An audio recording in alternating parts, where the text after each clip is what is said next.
same from game one. And that's exactly what happened in game one. They had very little early game. The mid-game clapback was there, but they found it hard to close off. So I won't lie to y'all, super fans. I won't lie to y'all, members of Barangay. It's tough to be a fan of Omega right now, but they need your support, especially since TNC are at match point. Welcome to game 2. Welcome to Mobile Legends. Also, rocking the 2 Purifies here for them. So maybe they have enough tools, I guess, for Smart Omega this time around to go ahead and deal with some of the pressure that this lineup from TNC is supposed to go ahead and put out. And that might be enough to go ahead and help them maybe have a little bit of a better early game where they can contest some of those turtles early on or win some of those team fights. Yeah, I mean, they have solutions like to, the engages that TNC could just deal with in the early game. But that's also one of the hard truths that you have to accept. Whenever you're rocking a Purify and there's a Force on the enemy side, you're always going to have a hard time against a Feathered Airstrike. And for TNC, every turtles that they take would be met with Feathered Airstrikes, poking Ukir, Chaknu, Jom, Andoryu, whoever wants to close in. I think the silver lining for the side of Smart Omega is that they have a Hanzo that could just use the ultimate and steal the turtle from TNC. Or that's like a big if. Or hunt down Lancy. You could also have Chaknu jump on the Lancy when the AOG is on, but you want another hard pill to swallow? What? Omega has very bad wave clear. Omega has very bad in-base defense. Yep. So if they miss out on the early game and they're trapped inside their base, it's so much worse. It's a harder fall. Like, it's a bigger risk compared to game number 1. Oh. I didn't expect that I was going to say that with Bakshu Rome on the field. Oh, with a flicker from Benny. Good flicker usage. He's better that he doesn't die there anyway, but they already got the information, so they might just go ahead and Dory might just go and take the buff. The turtle's up though, so they're going to probably trade, I guess, for this, and someone will just go along with that. Yep, it looks like that's a better choice. Yeah, Coil was ready for it. Coil was willing to do that, and let's see, he's looking like he's not going to spend his red. Oh, he did. So he gets the turtle. Benny doesn't have flicker this time. Is still going to be able to survive. Wow. And now Andoru gets punished.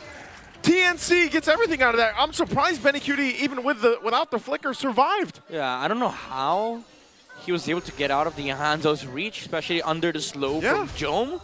But that was a losing trade for Smart Omega. He should have died. Should have died. The Granger should have been dead, and Jom would have been very, very happy right now. But at least he's not frowning, basically. That was literally their only ideal trade. Let's see what that translates to in the items for TNC's 500 gold lead early on. Yeah, no, Big J's staying close to the Bagyo. Yeah. Hey. For 7 to 5. Oof. This is the problem with the Farsa in the middle lane. And now, Smart Omega, they're not even trying to protect their mid laner. Chaknu's roaming around, looking for the Suyo just to make sure that the coil does not rotate. But guess what? Ukir loses the matchup against Lancy. Yeah, and because of that, Lancy roams much, much faster versus the Zushin. All Ukir needs to do is make TNC think that they can stand in front of him. And TNC's not giving them that advantage. TNC keeps moving. Look at that, TNC everywhere. Yeah, this makes it so that, like, the Zushin acts like a secondary tower in the middle lane. And Lancy is free to do whatever he wants. Uh-oh. They might make a play up here. A whole lot being thrown at 3mar, already dropping down. Goes pathway with Revitalize. Yawi goes in with the way of the Dragon's going to be able to find Luis. Luis takes a couple shots from the turret. Will be able to get away, though. Doesn't go down, so good response, but no one going down. That was 4 dudes from Omega throwing everything at the former MDLID player in 3mar, and nothing happened. Yeah, it's a bad look for the side of Smart Omega. Even though come the mid and late game, they will have damage with the Hanzo and the Harith. Oi! Oh, Yawi? Whoa. Did Yawi forget he didn't have the way of the dragon, or was he expecting him to? I think so. Because he just got it. You overshot. Yeah, he was like, okay, I got flicker. Keep him guessing. Oops, no kick. I think he tried it. I think he didn't know that he didn't have kick. Yeah. That's how much Yawi has played Cho, that sometimes his internal clock messes him up. It's a reflex. He doesn't even look at the way of the dragon anymore. It's muscle memory at this point. Pretty sure he pressed the kick, used flicker, and was surprised. Wait. I have no kick? All right, you know what? I would love to have seen the player cam when that happened, but it looks like TNC are landing on their feet as they go. Coil still making some calls. Lancey locked in as they attempt a kick here. Now he does! Now he's got the kick right in the arms of Coil. Okay, Easy pick off. Now in the mid lane, Andorio trying to go in.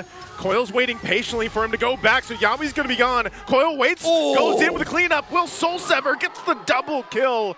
Waited patiently for that one, and it paid off. What a snipe from Coil. Oh, Benny? And bottom lane, they're having a good time with Jom here taking out the tower, but Benny's not allowing Chagno to get away from scotch-free. It's really hard to bully Benny in the gold lane. I mean, that's just been the case. You know what? Man's is force and nature. M4 Grand Finals MVP. M4 champion, a veteran of almost 5 years in the MPL. Looking at the items right now, about 1,000 and change. So far, Look at the damage. Ukir's making the most of this lane disadvantage. He's still at about 100 gold within Lancey. Yeah, but they're not able to utilize the Zushin, though. That's a one big factor as to why Omega's not been able to move around the map. Like the Zushin, the strength of the Zushin is that he's able to zone out heroes. But if you're getting zoned out, you're basically just a tower in the mid lane. Might as well put a different hero that clears much faster. At midnight, it comes along with the liability of being a tower. You can't move. Yeah, exactly. You're there. You're just posted up. I'm here. Sky Piercer now on Benny Cutie, so even Chagno has to think twice about pressuring Frederick Benedict Gonzalez. This is the final turtle spawning upper quarter. The jump! The kick! Goes in again. Jikundo will be able to find too many. Lewis can't even play. Now Andorio going to be able to spot them out. Turtle's going to go and reset for now. Andorio still in that backside. Yawi might be able to find him. But again, Yawi starts a fight, finds a pickoff, and Luis goes down the second time of the game, and that's the next turtle in the hands of TNC. Nope. Big J dropping that Zaman Force, stopping TNC from pushing on forward. Andoryu with a Pinnacle Ninja clearing those bushes. Gentlemen, it seems like Omega, they want to fight, and they have a plan in mind. It's just, it takes too long to get off the ground. Yeah, no damage. They have to go through the revitalize from 3 more TZ, and the setups could not go out because, like, again, positioning from Mukina has always been weird. They have a re-engage with Chagno, but that's it. It's a re-engage tool. So TNC, they have all the space in the world to execute their engages, especially with Yawi. Yep. And I'm surprised Yawi, with that 3-man knock-up, he decided to kick Lewis. And they just didn't want the Edith to play Edith today. Uh-oh. He could be in trouble here. He's going to be zoned in. They already take out Yawi. The jump in from Chaknu on the backside. Benny Cutie going to be focused on him. Revitalize already popped 2, and 3 Mar goes down. So now Smart Omega able to get a couple kills. But Yawi and 3 Mar are the trade for Chaknu. All right, so there's one way Omega can actually compromise TNC's approach. They catch him off guard from an off angle. Yeah, it was not a team fight that TNC wanted to take, and they were forced to sort of answer against the aggression coming out from Smart Omega. Yawi was caught off in a very, very weird angle, and then Chakno re-engaged with the Avatar of the Guardian, making sure that the front line is not able to fight with all their reinforcements available. All right, and that translates to a little bit of a presence from Smart Omega. Bottom lane is get taken care of by Benny, and in mid, Andori and Ukir might actually force out a response. They do. All this while, it was for Big J up top. 4 men present from Omega, forcing out a feathered airstrike. Already going for a kick, and now it's Chaknu to go down. Yawi could be in trouble too. Andorio on the hunt. Going to be going in. Will be able to find Benny. Soul Snatch won't find anyone.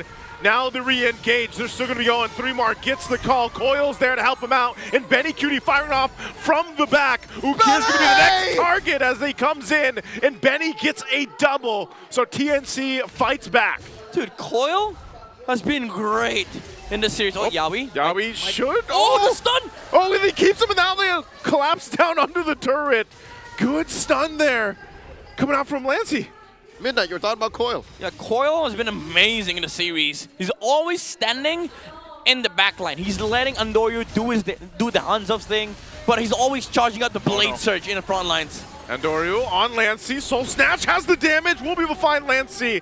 But again, an objective, a major one now in the hands of TNC as Lord is secured. TNC willing to sacrifice their mid laner, even committed a flicker to take Yawi? Andorio away Yawi from gonna be in trouble. the Lord. Gets tossed up, gets out. Oh, danger even amongst all of that. So again, Lewis burns the flicker and they can't capitalize a kill. That was 4 dashes away for Yaoi. He spent his whole kit. Whole kit as well. Did not use the first skill. So was not able to lift up the Cho. Even though the Shunpo was there for the dodge, pretty sure could have still have lifted the Cho up. Maybe even killed Yaoi off. But TNC now, Retribution Recoil is looking for a target. Dude, look at this player. He's very confident, I'd say. You know, very aggressive. Reminds me of Demon Kite. It's the second Coil. match. Demon Coil. Oh no. It's Demon Hours. It's Demon Hours right now. They're approaching 5K. The unknown raider. Popping these holy shields. The Lord will survive this engagement. Will maybe even get a chunk out of that tier 3 up top. Oh man, TNC are shrinking Omega's map. Dude, it happened. Omega have to defend inside their base. Oh my goodness, dude. Coil, you have Demon Kite, the last raider. This is the Lost Raider. The Lost Raider. Lost Raider. The new K. He's very aggressive. And his positioning, again, exudes confidence. He knows that there's nothing on the side of Omega that kills him. The only damage that he has to worry about is Jome and Andoryu. And Andoryu is busy dealing with his backliners, like the Farsa, the Chos. But he has the Hylos with him. Like Coil can rely on the Glorious Pathway, the Revitalize, well, nice Retribution from Andoryu. He does have the Revitalize as well from 3 Martese. And everything that he does makes sense. He charges up Blade Surge, and once he sees the dash from Job to dash away, he goes in. If he doesn't see the Hadret, he just fakes the dash from the Blade Surge. And this is just the jungler. We haven't even talked about Benny Cutie. Again, a couple of moments you could have sworn he was going to die. Here he is, still bulletproof. Look at the stacks on his Sky Piercer, stacks on his passive. Currently, they're taking control of the River Brush. And look at this Chaknu trying to go for some recon. Ukir as well. The range that they're playing with, I'm not so confident in Omega. They might be looking for a fight they're not ready for. Yeah, that's the troubling part of it is, you know, even for Andoryu, he could, if he could find, for example, if he could find Benny Cutie or even Lancey, that's a major part of damage taken out from TNC. But they're gonna have to do work to be able to actually find that, and that's kind of what they're looking for right now. You've got the battle spells ready for Omega, so it might be up to Lewis again. Andoryu on the hunt, won't be able to find Lancey. Lancey able to get away with that Wings by Wings. They can look, they can look. They know Hanzo does not have the ultimate. At this point in the game, I'd reckon it takes like 10-15 seconds. Yeah, I thought TNC was going to charge up, but they decided to go for the slow push. Oh, starting bottom the Lord, side. though. Whoa, is it a blitz? He's blitzing the Lord here, but I don't know how fast they can get there. 3 more already joined the fight with the Glorious Pathway. Going to be crunching down. Lancey looking for it. Lewis gets the Lord, though, and Andoryu in trouble. Soul Snatch on him, but now he gets away. He goes down. Double for Benny Cutie already. They lost the Lord, but they're going to go ahead and clean out these waves and possibly just push into the base right now. They still have 20+ seconds on Andoryu and Chaknu to come up. Oh, Lord spawning topside. Lord's going to go topside. They might not be able to defend this. Oh no, what a gambit! TNC looking to take this base turret. They have a couple minions that are going to be cleared out. So Omega will stay together for now. 10 seconds away for the full force to be up. Feathered Airstrike drop down. They're going to clear out the Lord. Oh, Lancey. Wait, what? Lancey's already going to flicker out. Defensively, Ukir takes a lot of shots from Benny. But now they've got this Lord to work through. All right, TNC making the call.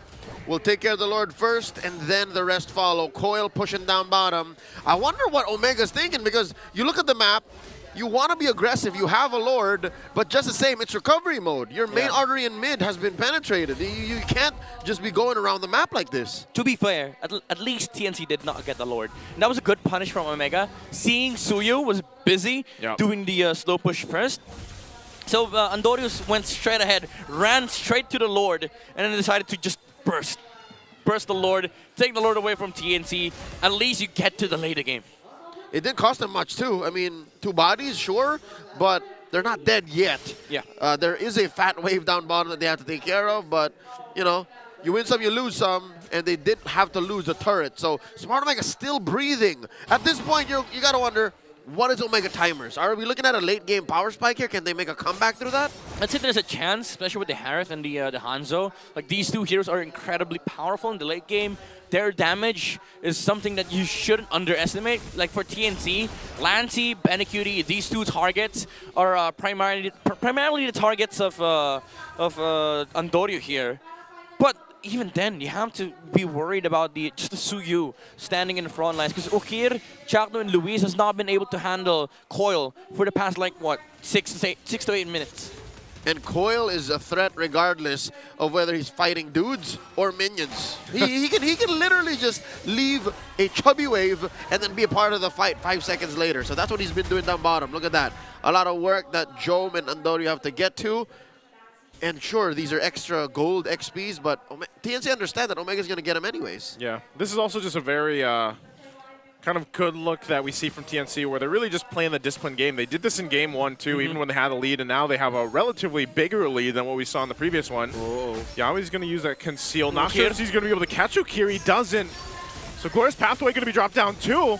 Interesting. Coil will take a shot on the back. Now Joim going to force the fight a little bit longer. And Doru as well. Soul Snatch right for 3 more. But he pops the Revitalize. He's able to find a multiple Jiku. No, as Lewis goes down.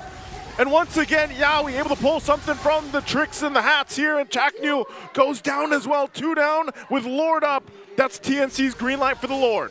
Oh man, that 3-man knockoff from Yawi. The fake as well. He knew Okir. He had Purify, decided to go outside of that skirmish. 3-Mar went in with a Glorious Pathway, and then they spent the Zaman Force on Job. After the Zaman Force has been exhausted, TNC goes back in, and Yawi finds an amazing 3-man flicker play with a Blade Surge as well from Coil, perfectly synchronized from TNC. You know what? I wouldn't even blink my eyes and feel bad if Coil missed that Blade Surge stun. Like, there was enough going on for TNC's engagement that regardless of what happened, Omega was going to suffer. And right now, Lord inside their base, big chubby wave, Feathered Airstrike. Feathered Airstrike with Glorious Pathway alongside the Lord.